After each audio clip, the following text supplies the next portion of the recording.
ಅಭಿವೃದ್ಧಿಗೆ ಅಡಕೆ ತೋಟ ನಿರ್ಮಾಣ, ಗಂಟೆಗೆ 80 ಕೆಜಿ ಅಡಿಕೆ ಸುಲಿಯೋ ವಿಶೇಷ ಯಂತ್ರ, ಸಾಮಾಜಿಕ ಕಳಕಳಿ ಮೂಡಿಸೋ ಪರ್ಫಾರ್ಮೆನ್ಸ್ ಆರ್ಟ್, ಗಿಡಮೂಲಿಕೆಯಿಂದ ರೋಗ ಗುಣಪಡಿಸೋ ನಾಟಿ ವೈದ್ಯ.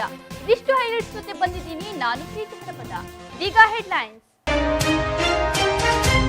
ಸರ್ಕಾರಿ ಶಾಲೆಯಲ್ಲಿ ವಿನೂತನ ಪ್ರಯೋಗ, ಶಾಲೆಯ ಅಭಿವೃದ್ಧಿಗೆ ಅಡಕೆ ಕೈತೋಟ ನಿರ್ಮಾಣ, ಸರ್ಕಾರಿ ಶಾಲೆಯ ಕೆಲಸಕ್ಕೆ ಸಾಥ್ ನೀಡಿದ ಸಾರ್ವಜನಿಕರು. ಲೇಬರ್ ಸಮಸ್ಯೆಗೆ ಕೊನೆಗೂ ಸಿಕ್ತು ಶಾಶ್ವತ ಪರಿಹಾರ, ಗಂಟೆಗೆ 80 ಕೆಜಿ ಅಡಿಕೆಯನ್ನು ಸುಲಿಯುತ್ತೆ ಈ ಯಂತ್ರ, ಅಡಕೆ ಬೆಳೆಗಾರರಿಗೆ ವರದಾನವಾಗಿರುವ ಈ ವಿಶೇಷ ಮಿಷಿನ್. ದೇಶ ವಿದೇಶದಲ್ಲಿ ಸದ್ದು ಮಾಡ್ತಿದೆ ಲೈವ್ ಆರ್ಟ್, ಪರ್ಫಾರ್ಮೆನ್ಸ್ ಆರ್ಟ್ ಮೂಲಕ ಸಾಮಾಜಿಕ ಕೊಡುಗೆ, ಕಲಾ ಪ್ರಪಂಚದಲ್ಲಿ ತನ್ನದೇ ಛಾಪು ಮೂಡಿಸುತ್ತಿರೋ ಡಿಂಪಲ್ ಶಾ. ಗಿಡಮೂಲಿಕೆಯಿಂದ ರೋಗ ಗುಣಪಡಿಸೋ ನಾಟಿ ವೈದ್ಯ, ಹಾವು ಕಡ್ದ ರೋಗಿಗಳ ಜೀವರಕ್ಷಕ, ನಾಟಿ ಧನ್ವಂತರಿಯಾಗಿರುವ ಬೇಬಿ ಪೂಜಾರಿ. ಸರ್ಕಾರಿ ಶಾಲೆಗಳಲ್ಲಿ ಉನ್ನತ ಮಟ್ಟದ ಶಿಕ್ಷಣ ನೀಡಲು ಅನುದಾನಗಳು ಸಿಗುತ್ತಿಲ್ಲ ಎಂಬ ಧೋರಣೆ ಇದೆ. ಶಿಕ್ಷಣಕ್ಕೆ ಬೇಕಾದ ಅಗತ್ಯ ವಸ್ತುಗಳನ್ನು ತರುವುದಕ್ಕೂ ಅನುದಾನ ಸಿಗುವುದು ಕಷ್ಟವೆನ್ನುವ ಸಮಯದಲ್ಲಿ ಇಲ್ಲೊಂದು ಶಾಲೆ ಇವೆಲ್ಲವಕ್ಕೂ ಒಂದು ಉಪಾಯ ಕಂಡುಕೊಂಡಿದೆ. ವಿನೂತನ ಪ್ರಯೋಗ ಮಾಡಿ ಸೈ ಎನಿಸಿಕೊಂಡಿದೆ. ಏನಿ ಪ್ರಯೋಗ ಅಂತೀರಾ? ಹಾಗಾದ್ರೆ ಈ ಸ್ಟೋರಿ ನೋಡಿ.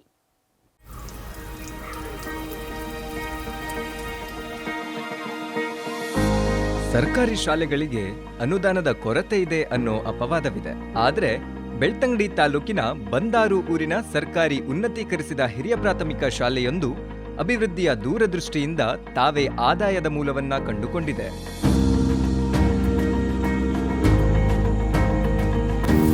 ಶಾಲೆಯ ಜಾಗದಲ್ಲಿ ಆದಾಯಕ್ಕಾಗಿ ಶ್ರೀ ಧರ್ಮಸ್ಥಳ ಗ್ರಾಮಾಭಿವೃದ್ಧಿ ಯೋಜನೆಯ ಸಹಾಯ ಪಡೆದು ಅಡಿಕೆ ಗಿಡ ನೆಟ್ಟು ಆದಾಯದ ಮೂಲ ಕಂಡುಕೊಂಡಿದೆ ಬಂದಾರು ಶಾಲೆ.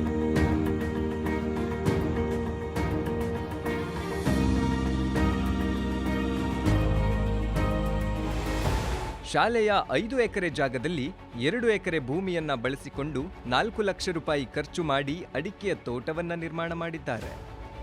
ಶಾಲೆಯ ಸರ್ವತೋಮುಖ ಅಭಿವೃದ್ಧಿ ಎಂದು ಈ ತೋಟವನ್ನ ಶಿಕ್ಷಕರು, ಊರಿನ ಸಾರ್ವಜನಿಕರು ಹಾಗೂ ಪೋಷಕರ ನೆರವಿನಿಂದ ನಿರ್ಮಿಸಿದ್ದಾರೆ.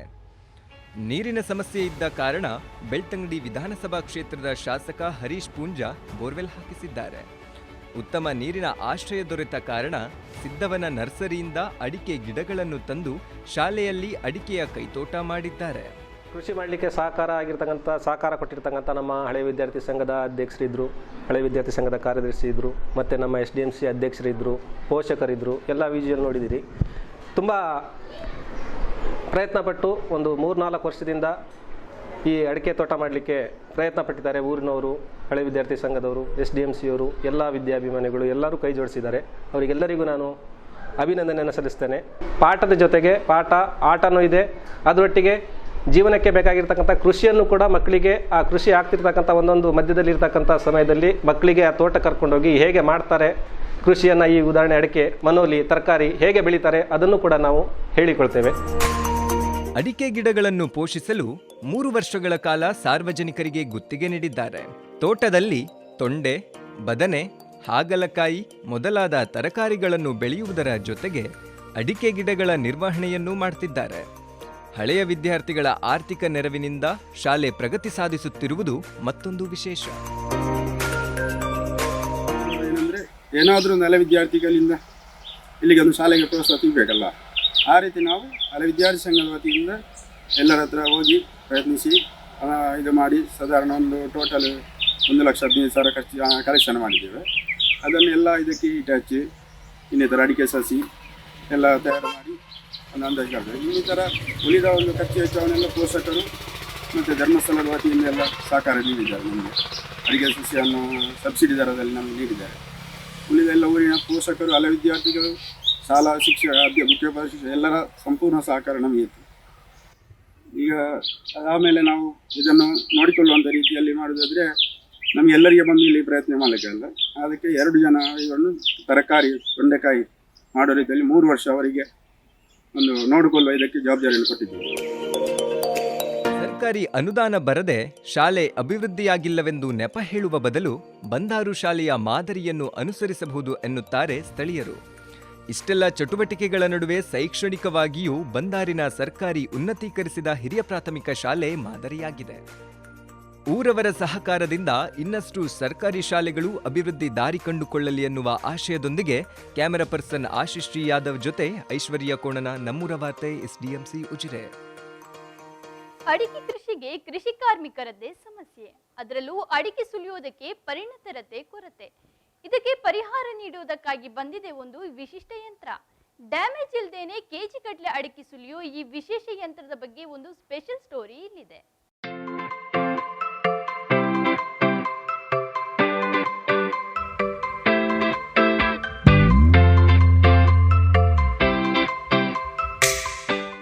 ಕೃಷಿ ಕಾರ್ಮಿಕರ ಕೊರತೆ ಅಡಿಕೆಗೆ ಶಾಪವಾಗಿ ಕಾಡ್ತಿದೆ. ಅದರಲ್ಲೂ ಅಡಿಕೆ ಸುಲಿಯೋ ವಿಷಯ ಬಂದಾಗ್ಲಂತೂ ಸಮಸ್ಯೆ ಬಿಗಡಾಯಿಸುತ್ತೆ. ಅಡಿಕೆ ಕೃಷಿಕರ ಈ ಸಮಸ್ಯೆಗೆ ಪರಿಹಾರ ಹುಡುಕಿಕೊಟ್ಟಿದ್ದಾರೆ ಕಲ್ಮಂಜದ ಜೀವನ್ ಪಜಿರಡ್ಕ.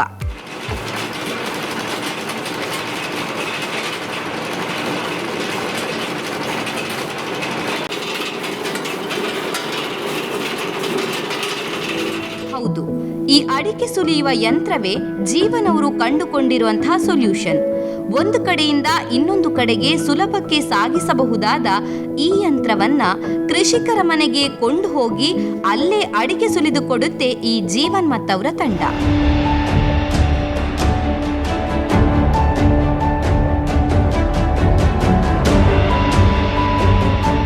ಕೈಯಿಂದ ಸುಲಿದಷ್ಟೇ ಅಚ್ಚುಕಟ್ಟಾಗಿ ಅಡಿಕೆ ಸುಲಿದು ಕೊಡುತ್ತೆ ಈ ಯಂತ್ರ. 1 ಗಂಟೆಗೆ 80 kg ಅಡಿಕೆ ಸುಲಿಯುವ ಕೆಪಾಸಿಟಿ ಇದಕ್ಕಿದೆ. ಕರೆಂಟ್ ಅನ್ನ ಸ್ವಲ್ಪ ಪ್ರಮಾಣದಲ್ಲಿ ಬಳಸಿಕೊಳ್ಳೋ ಈ ಯಂತ್ರದಲ್ಲಿ ಸದ್ದು ಕೂಡ ಕಡಿಮೆನೆ. ಇನ್ನು ಯಂತ್ರದಲ್ಲಿ ಅಡಿಕೆ ಸುಲಿದ್ರೆ ಡ್ಯಾಮೇಜ್ ಆಗುತ್ತೆ ಅನ್ನೋ ಹೆದರಿಕೆ ಬೇಡ. ಯಾಕಂದ್ರೆ ಈ ಯಂತ್ರದಲ್ಲಿ ಅಡಿಕೆಗೆ ಡ್ಯಾಮೇಜ್ ಆಗೋಲ್ಲ ಅಂತಾರೆ ಕೃಷಿಕರು.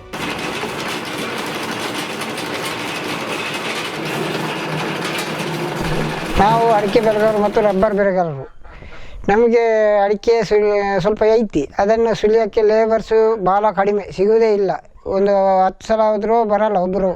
ಹಂಗಾಗಿ ನಾವು ಮಿಷನ್ ಕಡೆ ಹೋಗಿದ್ದೇವೆ. ಮಿಷನ್ ಭಾಳ ಚೆನ್ನಾಗಿ ಬರ್ತದೆ, ಡ್ಯಾಮೇಜಿಗೆ ಆಗಲ್ಲ, ಲೇಬರ್ಸು ಕಡಿಮೆ. ಅಂದಹಾಗೆ ಹೀಗೆ ಅಗತ್ಯ ಇದ್ದಲ್ಲಿ ತೆರಳಿ ಅಡಿಕೆ ಸುಲಿದು ಕೊಡೋ ಉದ್ಯಮದ ಬಗ್ಗೆ ಮೊದಲು ಐಡಿಯಾ ಬಂದಿದ್ದು ಜೀವನ್ ಅವರಿಗೆ. ಅದಕ್ಕಾಗಿ ಕೇರಳದ ಮೆಕ್ ಅಗ್ರೋಟೆಕ್ ಕಂಪನಿಯಿಂದ 2 ಲಕ್ಷ ಮೊತ್ತಕ್ಕೆ ಈ ಯಂತ್ರವನ್ನ ಖರೀದಿಸಿದ್ರು. 3 ಜನದ ಟೀಮ್ ಕಟ್ಕೊಂಡು ಕೃಷಿಕರ ಮನೆ ಬಾಗಿಲಿಗೆ ಯಂತ್ರವನ್ನ ತೆಗೆದುಕೊಂಡು ಹೋಗಿ ಅಡಿಕೆ ಸಿಪ್ಪೆ ಸುಲಿಯುವ ಉದ್ಯಮವನ್ನ ಆರಂಭಿಸಿ ಯಶಸ್ಸು ಕಂಡ್ರು. ನಾನು ಡಿಗ್ರಿ ಮಾಡ್ತಾ ಇರಬೇಕಾದ್ರೆ ಅಡಿಕೆ ಎಲ್ಲ ಕೈಯಲ್ಲಿ ತೆಗಿಲಿಕ್ಕೆ ಹೋಗ್ತಿದ್ದೆ. ರಜೆಯಲ್ಲಿ ಒಂದು 80 kg ತೆಗಿತಿದ್ದೆ ದಿನದಲ್ಲಿ. ಈಗ ಅಂದರೆ ನಮ್ಮ ಕಡೆ ಎಲ್ಲ ಲೇಬರ್ ಎಲ್ಲ ಸಿಗಲ್ಲ, ಅದಕ್ಕೆ ಒಂದು ರಿಸರ್ಚ್ ಎಲ್ಲ ಮಾಡಿ ಮಿಷನ್ ತೆಗೆಯುವಂಥ ಒಂದು ಪ್ಲ್ಯಾನ್ ಮಾಡಿ ಮಿಷನ್ ತೆಗೆದಿದ್ದೇವೆ. ಒಂದು ತುಂಬ ರಿಸರ್ಚ್ ಎಲ್ಲ ಮಾಡಿ ಕೇರಳದಿಂದ ಮಿಷನ್ ತಂದಿದ್ದೇವೆ. ಯಂತ್ರದ ನಿರ್ವಹಣೆ ದೃಷ್ಟಿಯಿಂದ ಕೃಷಿಕರಿಗೆ 10 ಕ್ವಿಂಟಾಲ್ಗಿಂತಲೂ ಜಾಸ್ತಿ ಅಡಿಕೆ ಸುಲಿಯುವ ಅಗತ್ಯ ಇದ್ರೆ ಮಾತ್ರ ಜೀವನ್ ಈ ಯಂತ್ರದ ಸೇವೆಯನ್ನ ಕೊಡ್ತಾರೆ. ಸುಲಿದ ಪ್ರತಿ ಕೆಜಿ ಅಡಿಕೆಗೆ 13 ರೂಪಾಯಿ ಸರ್ವಿಸ್ ಚಾರ್ಜ್ ಪಡೆದುಕೊಳ್ತಾರೆ. ಕೃಷಿ ಕಾರ್ಮಿಕರಿಗೆ ಕೊಡುವ ಮೊತ್ತ ಮತ್ತು ಸುಲಿಯಲು ತೆಗೆದುಕೊಳ್ಳುವ ಸಮಯಕ್ಕೆ ಹೋಲಿಸಿದ್ರೆ ಇದು ಲಾಭದಾಯಕ ಅಂತಾರೆ ಜೀವನ್. ಮತ್ತು ಇದು ಗಂಟೆಗೆ ಒಂದು 60ರಿಂದ 80 kg ಸುಲಿತದೆ. ಡ್ಯಾಮೇಜ್ ಎಲ್ಲ ಎಂತ ಆಗೋದಿಲ್ಲ ಇದರಲ್ಲಿ. ಮತ್ತು ಇದು 1 HP ಪಂಪ್, ಇದಕ್ಕೆ ಸಿಂಗಲ್ ವೋಲ್ಟೇಜ್, ಇದು ಮನೆಯಿಂದನೇ ಕರೆಂಟ್ ಎಲ್ಲ ತೆಗಿಬೋದು. ಒಂದು ಗಂಟೆಗೆ ಒಂದು 20ರಿಂದ 30 ರೂಪಾಯಿದು ಕರೆಂಟ್ ಹೋಗ್ತದೆ. ಕೃಷಿ ಕಾರ್ಮಿಕರ ಸಮಸ್ಯೆ ಮತ್ತೆ ಅದಕ್ಕೋಸ್ಕರ ಯಂತ್ರಗಳನ್ನು ಖರೀದಿಸಲು ಹಣದ ಸಮಸ್ಯೆ ಇರುವಂತಹ ರೈತರಿಗೆ ಜೀವನ್ರಂತಹ ಯುವಕರು ನೀಡ್ತಾ ಇರುವ ಈ ವಿನೂತನ ಸೇವೆ ನಿಜಕ್ಕೂ ವರದಾನವೇ ಸರಿ.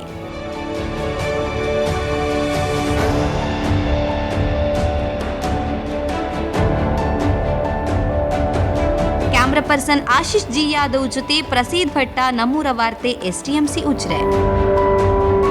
Are you a commerce or a BBA graduate looking for post-graduation opportunities in a creative field? Here is a course designed to explore your creative aspects. Join Journalism and Mass Communication course in SDM Postgraduate Center, Ujire.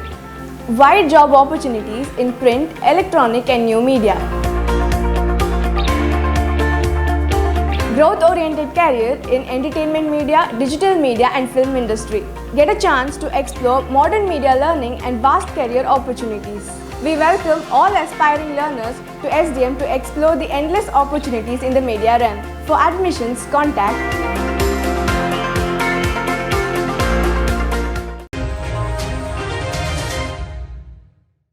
ಕಲಾಕ್ಷೇತ್ರದಲ್ಲಿ ವಿವಿಧ ರೀತಿಯ ಸಾಧನೆ ಮಾಡಿರುವ ಅನೇಕ ಕಲಾವಿದರನ್ನ ನಾವು ನೋಡಿರ್ತೇವೆ.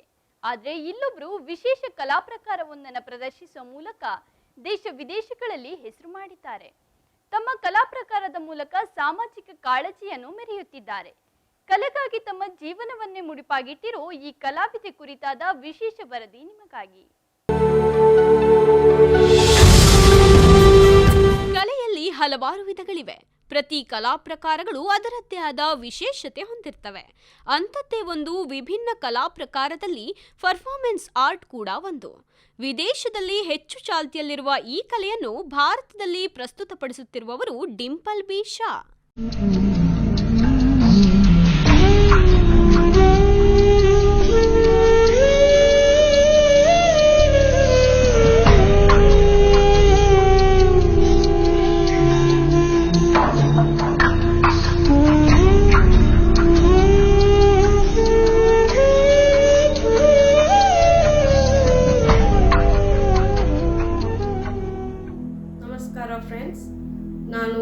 ನನ್ನ ಹೆಸರು ಡಿಂಪಲ್ ಶಾ.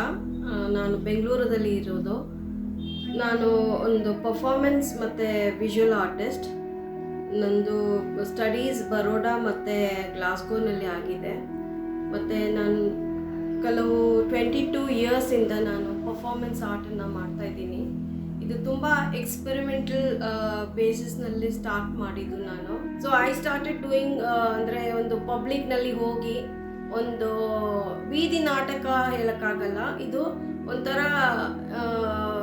ನಾಟಕನೂ ಹೇಳೋಕ್ಕಾಗಲ್ಲ, because ಇದು ನಾಟಕದ ಚೌಕಟ್ಟಿಂದ ಮೀರಿದು. ಯಾಕಂದರೆ ನಾವು ಯಾವ ರೂಲ್ಸು ಮತ್ತು ಡೈಲಾಗ್ ಡೆಲಿವರಿ ಸ್ಕ್ರಿಪ್ಟು ಅದು ಏನೂ ಇರಲ್ಲ ಇದರಲ್ಲಿ. ನಮ್ಮದು ಎಮೋಷನ್ ಒಂದು ಇಶ್ಯೂ ಬಗ್ಗೆ ಅಥವಾ ಒಂದು ಪ್ರಾಬ್ಲಮ್ ಬಗ್ಗೆ ಅಥವಾ ನಮ್ಮದೇ ಫಿಲಾಸಫಿಕಲ್ ಐಡಿಯಾಲಜಿ ಬಗ್ಗೆ ಒಂದು ಇರುತ್ತೆ ಪ್ರಶ್ನೆಗಳು. ಸೊ ಅದನ್ನು ಎಕ್ಸ್ಪ್ಲೋರ್ ಮಾಡೋಕ್ಕೆ ನಾವು ಇನ್ಸ್ಟಲೇಷನ್ ಅಂತ ಮಾಡ್ತೀವಿ ಇನ್ ವಿಜುವಲ್ ಆರ್ಟ್ಸ್. ಅದಕ್ಕಿಂತ ಒಂದು ಸ್ಟೆಪ್ ಮುಂದೆ ಇನ್ಸ್ಟಲೇಷನಲ್ಲಿ ಆಬ್ಜೆಕ್ಟ್ ಎಲ್ಲ ಇನ್ಕ್ಲೂಡ್ ಆಗುತ್ತೆ 3 ಡೈಮೆನ್ಷನಲ್ ಸ್ಪೇಸ್ನಲ್ಲಿ. ಬಟ್ ಅದು ಮಾಡ್ತಾ ಮಾಡ್ತಾ ನಮ್ಮ body also can become an art expression, mode of expression ಅಂತ ನಾನು ಎಕ್ಸ್ಪ್ಲೋರ್ ಮಾಡೋಕ್ಕೆ ಸ್ಟಾರ್ಟ್ ಮಾಡಿದೆ.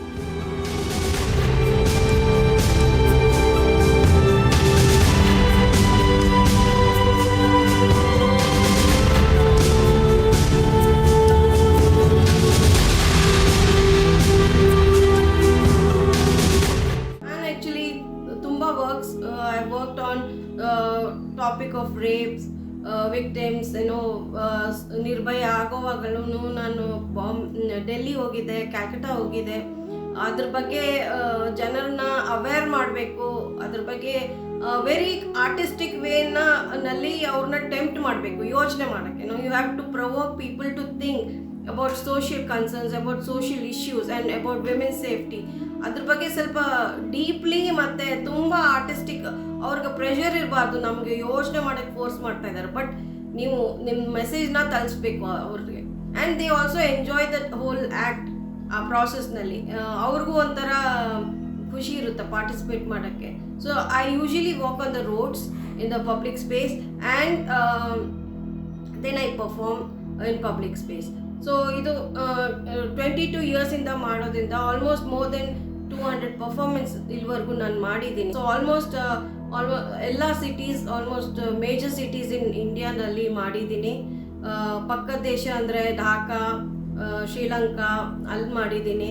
And in Europe almost in all the European countries, Switzerland ಇರ್ಬೋದು, ನೆದರ್ಲ್ಯಾಂಡ್ ಇರ್ಬೋದು, ಫ್ರಾನ್ಸ್, ಡೆನ್ಮಾರ್ಕ್, ಜರ್ಮನಿ, ಸ್ವೀಡನ್. ಮತ್ತು in Africa also I performed in Nigeria. I also believe in non violence and kind of a Jain philosophy. So ಅದನ್ನು incorporate ಮಾಡ್ತೀನಿ. So ಈ ಥರದ್ದು ಅಂದರೆ this art form ತುಂಬ ಇವಾಗ ಸ್ವಲ್ಪ ಜನರಿಗೆ ತಲುಪ್ತಾ ಇದೆ. But when I started there were only 3-4 artist. ಮತ್ತು ಯಾರು ಅದನ್ನು ಪ್ರಮೋಟ್ ಮಾಡೋಕ್ಕೆ ಅಂತೂ ಯಾರು ಮುಂದೆ ಬಂದಿಲ್ಲ. So for me it is kind of I call myself as a social scientist and an activist. So ಆ ಥರ ತುಂಬ when they cut the trees, I feel really bad. Now I'm also trying to bring some kind of festivals, or I've already collaborated for Basavangudi Live Art Project. ಅದರಲ್ಲಿ 14 artist participate ಮಾಡಿದರು. So ಈ ಥರ ಒಂದು collaboration ಗ್ರೂಪ್ನಲ್ಲಿ ಮಾಡೋದ್ರಿಂದ it becomes a major event and ಪೀಪಲ್ಗೆ ತುಂಬ ಜಾಸ್ತಿ ರೀಚ್ ಆಗುತ್ತೆ. ಸೊ ಈ ಥರ ನಾನು ಎಫರ್ಟ್ಸ್ ಮಾಡ್ತಾ ಇದ್ದೀನಿ. And thank you for your time and thank you every one.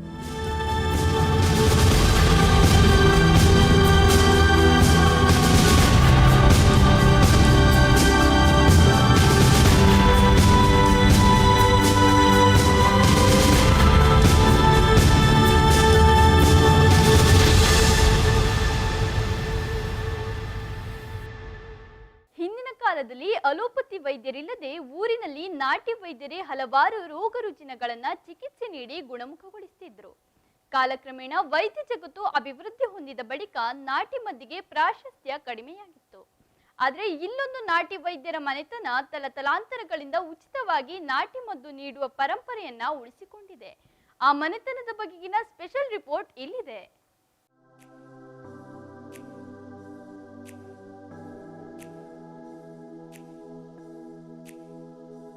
ಮನೆಯ ಸುತ್ತಲೂ 100ಕ್ಕೂ ಹೆಚ್ಚಿನ ಬಗೆಯ ಗಿಡಮೂಲಿಕೆಯ ಸಸ್ಯ ಸಂಪತ್ತು. ಅದರಿಂದ ತೆಗೆದ ಎಲೆಗಳನ್ನ ಕುಟ್ಟಿ ಪುಡಿ ಮಾಡಿ ಮದ್ದು ತಯಾರಿಸುತ್ತಿರುವ ನಾಟಿ ವೈದ್ಯ. ಹೌದು, ಈ ದೃಶ್ಯಗಳು ಕಂಡು ಬಂದಿದ್ದು ಬೆಳ್ತಂಗಡಿ ತಾಲೂಕಿನ ಪಿಲ್ಯ ಗ್ರಾಮದಲ್ಲಿರುವ ಬೇಬಿ ಪೂಜಾರಿ ಅವರ ಮನೆಯಲ್ಲಿ.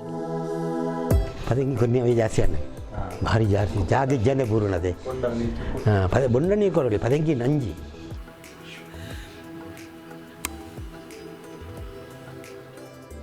ತನ್ನ ನಾಟಿ ಮದ್ದಿನಿಂದ ಎಲ್ಲೆಡೆ ಪ್ರಸಿದ್ಧಿ ಪಡೆದುಕೊಂಡ ಇವರನ್ನ ಹುಡುಕಿಕೊಂಡು ದೂರ ದೂರದ ಊರುಗಳಿಂದ ಜನರು ಬರ್ತಾರೆ.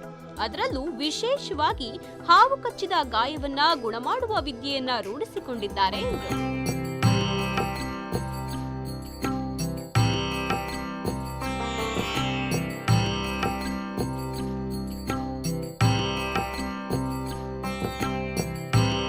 ಗಿಡಮೂಲಿಕೆಯ ನಾಟಿ ಔಷಧಿ ಪಾಂಡಿತ್ಯವನ್ನು ಹೊಂದಿರುವ ಇವರು ಹಲವು ಕಾಯಿಲೆಗಳಿಗೆ ರಾಮಬಾಣವಾಗಿ ಚಿಕಿತ್ಸೆಯನ್ನ ನೀಡುತ್ತಿದ್ದಾರೆ. ಅದೆಷ್ಟೋ ಜನರಿಗೆ ಪ್ರಸಿದ್ಧ ವೈದ್ಯರಿಂದ ಚಿಕಿತ್ಸೆ ಫಲಕಾರಿಯಾಗದೇ ಇದ್ದಾಗ ನಾಟಿ ವೈದ್ಯ ಬೇಬಿ ಪೂಜಾರಿ ಅವರೇ ನಾಟಿ ಮದ್ದಿನಿಂದ ಗುಣಮುಖಗೊಳಿಸಿದ್ದಾರೆ. ತನ್ನ ತಂದೆ ತಿಮ್ಮಪ್ಪ ಪೂಜಾರಿ ಅವರಿಂದ ಕಲಿತ ವಿದ್ಯೆ ಇವರನ್ನ ಪ್ರಸಿದ್ಧ ನಾಟಿ ವೈದ್ಯರಲ್ಲಿ ಪ್ರವೀಣರನ್ನಾಗಿಸಿದೆ. ಒಂಜಿ ದಾಸಯ್ಯರು ಪಂಡ ಒಂಜಿ ಕುಟುಂಬ ಇತ್ತೇನು ಸುರ್ಲೋಡಿ ದಾಸಯ್ಯರು ಪಂಡದು ಆರೆ ಕಟ್ಟಿದ ಅಮ್ಮೇರು ಗುರು ಉಪದೇಶ ಪಂಡದು ಆರೆ ಕಟ್ಟಿದೆ ತೊಂಡರು ಆರು ಎತ್ತ ಕೆಲವು ವರ್ಷ ಆರು ಕೊರೊಂದಿತ್ತೇರು ಆರುನೊಟ್ಟಿಗೆ ಎಂಕ್ಲಿಗಂತ ಪ್ರಾಯ ಅಂದಾಗ ಇನ್ನೊಂಜಿ 10-15 ವರ್ಷ ಆನಾಗ ಆರುನೊಟ್ಟಿಗೆ ಏನೆಲ್ಲ ಮರ್ದು ಕೊರ್ರ ಅಂತ ಐನು ಕೊರ್ಪುಣ ವಿಧಾನ ಕೊರ್ಪುಣ ಕ್ರಮ ಬೊಕ್ಕ ಉಚ್ಚಿದು ಬತ್ತನ ಇಂಚ ಗಾಯ ಮಲ್ಪೋಡು ಐಕ ಕಲ್ಲು ತುಚ್ಚವನ ಒಂಜಿ ಕ್ರಮ ಉಂಡು ಎಂಕುಲು ಆ ಕಲ್ಲು ತುಚ್ಚವನ ಇಂಚ ಪಂಡದು ಆರು ಕಲ್ಪದ ಬಂದಿತ್ತು.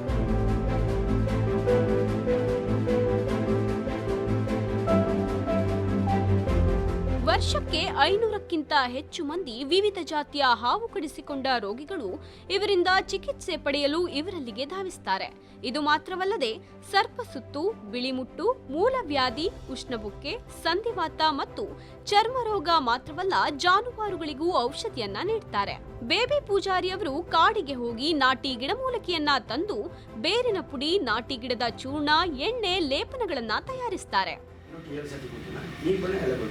ಅವೇ ಈ ರೆಡ್ಡು ಪಾಲು ಅಂತ ಹುಡುಗಾರಿದೆ ಎಲ್ಲ ಸ್ವಲ್ಪ ಕಸಾಯಿದೆ ಮೀದಿಗೆ ಕೂಡ ನೀ ಪಾಲು ಕಡೆಪುನ ಕೂಡ ಎಲ್ಲ ಸಟ್ಟಿ ಪೂಜನ ಕಡೆನಾಗ ಮಾತ್ರ ಗಟ್ಟಿ ಕಡೆ ನೀವು ನೋಡು ಹೊರಗಡೆ ತೆಗೆದುಕೊಂಡು ಬಯ್ಯನ ಹಾಳ ಬೇರು. ನನಗೆ ಇದು ಹಾವು ಕಚ್ಚಿ ಇವತ್ತಿಗೆ 3 ತಿಂಗಳಾಯಿತು. ನಾನು ಒಂದು 8 ದಿವಸ ಬದ್ಯಾರ ಆಸ್ಪತ್ರೆಯಲ್ಲಿ ಇದ್ದೆ. ಮತ್ತು ಅಲ್ಲಿಂದ ಇಲ್ಲಿಗೆ ಬಂದೆ.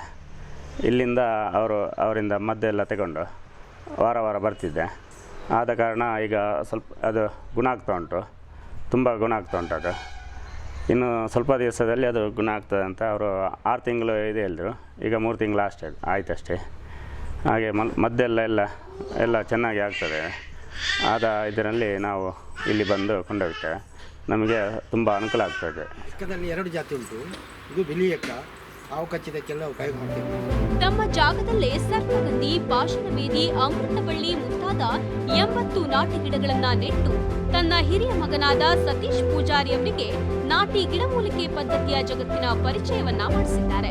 ಇಲ್ಲಿಯವರೆಗೂ ಕೊಟ್ಟ ಎಲ್ಲಾ ಚಿಕಿತ್ಸೆಯೂ ಫಲಕಾರಿಯಾಗಿದೆ ಎಂಬ ವಿಶ್ವಾಸದ ಮಾತನ್ನ ಆಡ್ತಾರೆ ಬೇಬಿ ಪೂಜಾರಿ ಅವರು. ಹೀಗೆ ಸಾವಿರಾರು ಜನರಿಗೆ ಚಿಕಿತ್ಸೆ ನೀಡಿ ಧೈರ್ಯ ತುಂಬಿ ಬದುಕು ನೀಡಿದ ಇವರ ಕಾರ್ಯ ಮೆಚ್ಚುವಂತದ್ದು.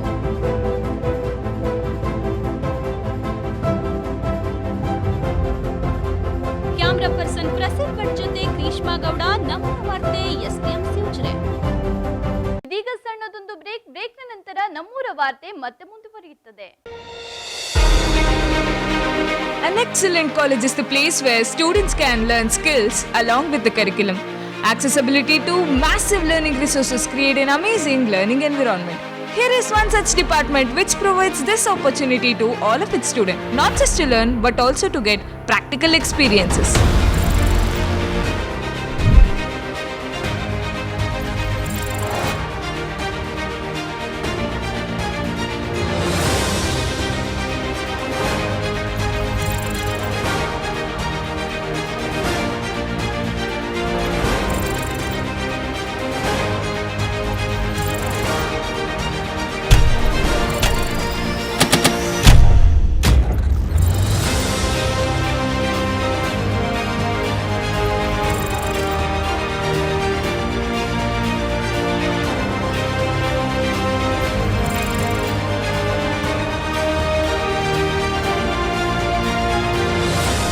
Join STM. Be a competent media professional in the age of digital journalism.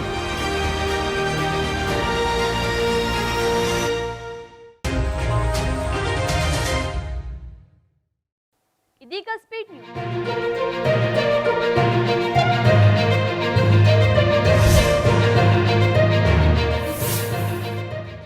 SDM ಪದವಿ ಪೂರ್ವ ಕಾಲೇಜಿನಲ್ಲಿ ಜನವರಿ 16ರಂದು ಪರೀಕ್ಷಾ ಕಾರ್ಯಾಗಾರ ನಡೆಯಿತು. ಕಾರ್ಯಕ್ರಮದಲ್ಲಿ ಎಸ್ಡಿಎಂ ಪದವಿ ಕಾಲೇಜಿನ ಮನಃಶಾಸ್ತ್ರ ವಿಭಾಗದ ಪ್ರಾಧ್ಯಾಪಕ ಡಾಕ್ಟರ್ ಸುಧೀರ್ ಕೆವಿ ವಿದ್ಯಾರ್ಥಿಗಳಿಗೆ ಓದು ವೈಖರಿಗಳ ಬಗ್ಗೆ ಮಾಹಿತಿ. ಹಳದಂಗಡಿಯ ಶ್ರೀ ಮಹಾಗಣಪತಿ ದೇವಸ್ಥಾನದ ಅಷ್ಟಬಂಧ ಪುನರ್ ಪ್ರತಿಷ್ಠಾ ಬ್ರಹ್ಮಕಲಶೋತ್ಸವದ ಆಮಂತ್ರಣ ಪತ್ರಿಕೆಯನ್ನ ಡಾಕ್ಟರ್ ಡಿ ವೀರೇಂದ್ರ ಹೆಗ್ಗಡೆಯವರು ಬಿಡುಗಡೆಗೊಳಿಸಿದರು. ಈ ಸಂದರ್ಭದಲ್ಲಿ ಬ್ರಹ್ಮಕಲಶೋತ್ಸವ ಸಮಿತಿ ಅಧ್ಯಕ್ಷರಾದ ಬೆಳ್ತಂಗಡಿ ವಿಧಾನಸಭಾ ಕ್ಷೇತ್ರದ ಶಾಸಕ ಹರೀಶ್ ಪೂಂಜಾ ಸೇರಿದಂತೆ ಹಲವು ಗಣ್ಯರು ಉಪಸ್ಥಿತರಿದ್ದರು. ಮಂಗಳವಾರ ಉಜಿರೆಯ ಎಸ್ಡಿಎಂ ಶಿಕ್ಷಣ ಸಂಸ್ಥೆಯ ಡಿಎಡ್ ಕಾಲೇಜಿನಲ್ಲಿ ವಾರ್ಷಿಕೋತ್ಸವ ಸಮಾರಂಭ ನಡೆಯಿತು. ಕಾರ್ಯಕ್ರಮದ ಮುಖ್ಯ ಅತಿಥಿಯಾಗಿ ಬೆಳ್ತಂಗಡಿಯ ಸರ್ಕಾರಿ ಪ್ರಥಮ ದರ್ಜೆ ಕಾಲೇಜಿನ ಪ್ರಾಂಶುಪಾಲ ಡಾಕ್ಟರ್ ಸುಬ್ರಹ್ಮಣ್ಯಕ್ಕೆ ಭಾಗವಹಿಸಿದರು. ಈ ಸಂದರ್ಭದಲ್ಲಿ ಶ್ರೀಮತಿ ಸುಪ್ರಿಯಾ ಹರ್ಷೇಂದ್ರ ಕುಮಾರ್, ಎಸ್ಡಿಎಂ ಶಿಕ್ಷಣ ಸಂಸ್ಥೆಯ ಕಾರ್ಯದರ್ಶಿ ಸತೀಶ್ ಚಂದ್ರ ಹಾಗೂ ವಿದ್ಯಾರ್ಥಿ ಕ್ಷೇಮ ಪಾಲನಾ ಅಧಿಕಾರಿ ಸೋಮಶೇಖರ್ ಶೆಟ್ಟಿ ಹಾಗೂ ವಿವಿಧ ಕಾಲೇಜುಗಳ ಅಧ್ಯಾಪಕರು, ಪ್ರಾಂಶುಪಾಲರು ಉಪಸ್ಥಿತರಿದ್ದರು. ಉಜಿರೆಯಲ್ಲಿ ಫೆಬ್ರವರಿ 3ರಿಂದ 5ರವರೆಗೆ ಜಿಲ್ಲಾ ಸಾಹಿತ್ಯ ಸಮ್ಮೇಳನ ನಡೆಯಲಿದೆ. ಈ ಪ್ರಯುಕ್ತ ಜಿಲ್ಲಾ ಕನ್ನಡ ಸಾಹಿತ್ಯ ಸಮ್ಮೇಳನದ ಲಾಂಛನವನ್ನ ಜನವರಿ 17ರಂದು ಧರ್ಮಸ್ಥಳದ ಡಿ ಹರ್ಷೇಂದ್ರ ಕುಮಾರ್ ಬಿಡುಗಡೆಗೊಳಿಸಿದರು. ಈ ಸಂದರ್ಭದಲ್ಲಿ ಕನ್ನಡ ಸಾಹಿತ್ಯ ಪರಿಷತ್ ಜಿಲ್ಲಾಧ್ಯಕ್ಷ ಡಾಕ್ಟರ್ ಎಂಪಿ ಶ್ರೀನಾಥ್, ತಾಲೂಕು ಘಟಕದ ಅಧ್ಯಕ್ಷ ಯದುಪತಿ ಗೌಡ ಹಾಗೂ ಇತರರು ಉಪಸ್ಥಿತರಿದ್ದರು. ಇತ್ತೀಚೆಗೆ ಉಜಿರೆ ಎಸ್ಡಿಎಂ ಪದವಿ ಕಾಲೇಜಿನಲ್ಲಿ ಐತಿಹಾಸಿಕ ಪರಂಪರೆ ಉಳಿಸಿ ಸಪ್ತಾಹ ಎಂಬ ಕಾರ್ಯಕ್ರಮದ ಸಮಾರೋಪ ಸಮಾರಂಭ ಇರಿತು. ಸಂಪನ್ಮೂಲ ವ್ಯಕ್ತಿಗಳಾದ ಕನ್ನಡ ವಿಭಾಗದ ಪ್ರಾಧ್ಯಾಪಕ ಡಾಕ್ಟರ್ ದಿವಾಕರ್ ಕೆ ವಿದ್ಯಾರ್ಥಿಗಳನ್ನು ಉದ್ದೇಶಿಸಿ ಮಾತನಾಡಿದರು. ಕಾಲೇಜಿನ ಪ್ರಾಚಾರ್ಯರಾದ ಡಾಕ್ಟರ್ ಇ ಜಯಕುಮಾರ್ ಶೆಟ್ಟಿ ಅಧ್ಯಕ್ಷತೆ ವಹಿಸಿದ್ರು. 7 ದಿನಗಳ ಕಾಲ ಸಪ್ತಾಹದಲ್ಲಿ ವಿದ್ಯಾರ್ಥಿಗಳಿಗೆ ವಿವಿಧ ಸ್ಪರ್ಧೆಗಳನ್ನು ಆಯೋಜಿಸಲಾಗಿದ್ದು, ಆ ಸ್ಪರ್ಧೆಗಳ ವಿಜೇತರಿಗೆ ಬಹುಮಾನ ವಿತರಿಸಲಾಯಿತು. ಉಜಿರೆಯಲ್ಲಿ ಫೆಬ್ರವರಿ 3ರಿಂದ 5ರವರೆಗೆ ಜಿಲ್ಲಾ ಸಾಹಿತ್ಯ ಸಮ್ಮೇಳನ ನಡೆಯಲಿದೆ. ಈ ಪ್ರಯುಕ್ತ ಜಿಲ್ಲಾ ಕನ್ನಡ ಸಾಹಿತ್ಯ ಸಮ್ಮೇಳನದ ಲಾಂಛನವನ್ನ ಜನವರಿ 17ರಂದು ಧರ್ಮಸ್ಥಳದ ಡಿ ಹರ್ಷೇಂದ್ರ ಕುಮಾರ್ ಬಿಡುಗಡೆಗೊಳಿಸಿದರು. ಈ ಸಂದರ್ಭದಲ್ಲಿ ಕನ್ನಡ ಸಾಹಿತ್ಯ ಪರಿಷತ್ ಜಿಲ್ಲಾಧ್ಯಕ್ಷ ಡಾಕ್ಟರ್ ಎಂಪಿ ಶ್ರೀನಾಥ್, ತಾಲೂಕು ಘಟಕದ ಅಧ್ಯಕ್ಷ ಯದುಪತಿ ಗೌಡ ಹಾಗೂ ಇತರರು ಉಪಸ್ಥಿತರಿದ್ದರು.